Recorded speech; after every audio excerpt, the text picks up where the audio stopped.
Hello everyone, my name is Carelis Vargas and I will be in our presentation about type of linguistic variation in the classroom. This topic is very important for the future teacher because not all students speak or understand language in the same way. Social factors influence how they communicate it, and today I will focus on the two of them, age and gender.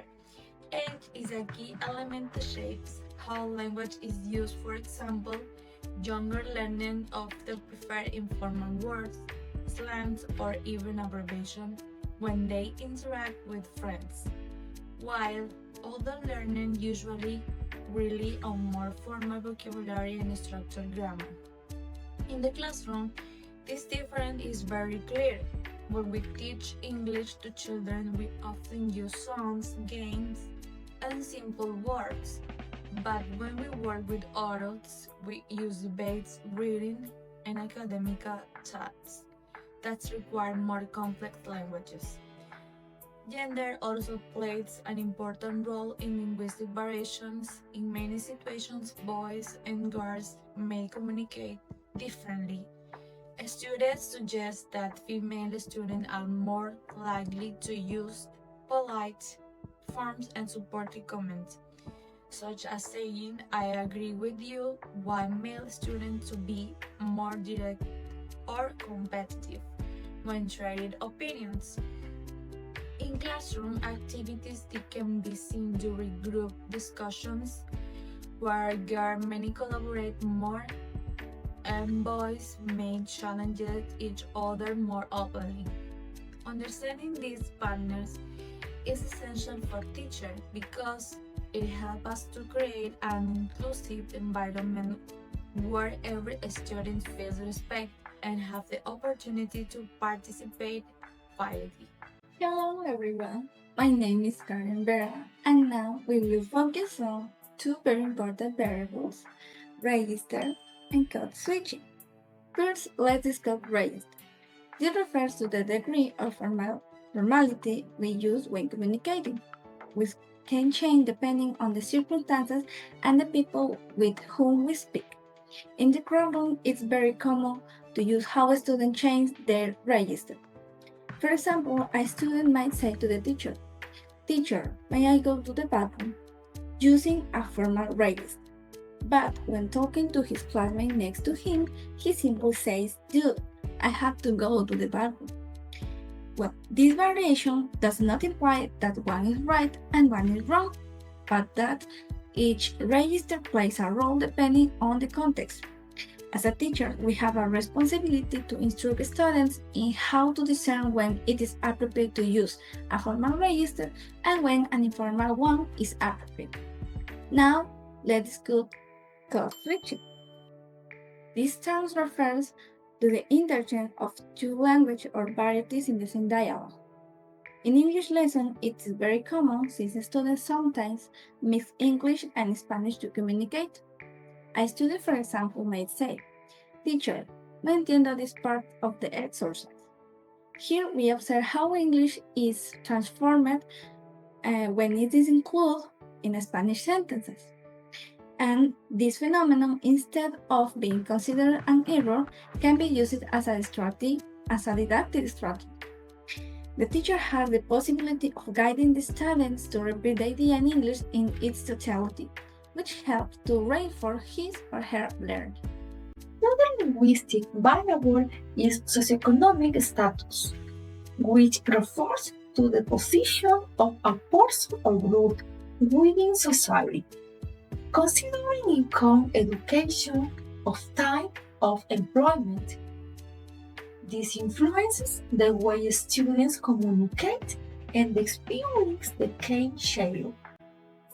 For example, in a science class, one student may bring a personal microscope for an experiment, with another must share classroom materials. In another activity, one may bring books and printed notes from home.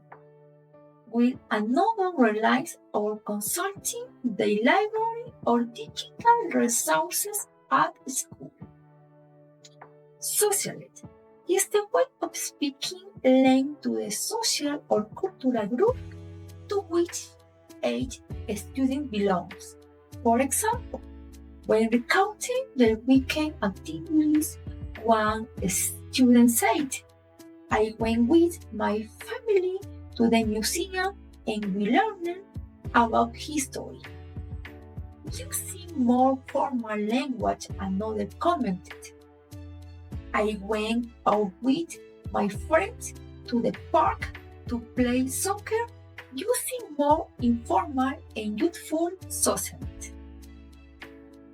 As a future teacher, recognizing socioeconomic status and socialite will allow me to value diversity in the classroom, promote an inclusive environment, and adapt strategies that encourage collaboration and meaningful learning. Thank you so much. Hello, my name is Robert, and I want to speak about the topic of regional variation and use of language. Okay, the first part I have a picture that say Ecuador have four regions, for example, island regions, coastal regions, Andean regions, and Amazon regions.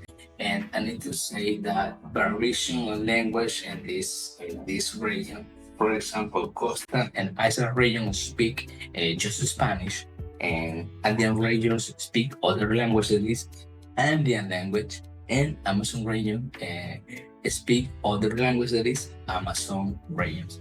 And I need to say that a little example is, for example, in many countries of Ecuador speak mixed languages. For example, in Ambato speak two languages, is Spanish and Ambato's language.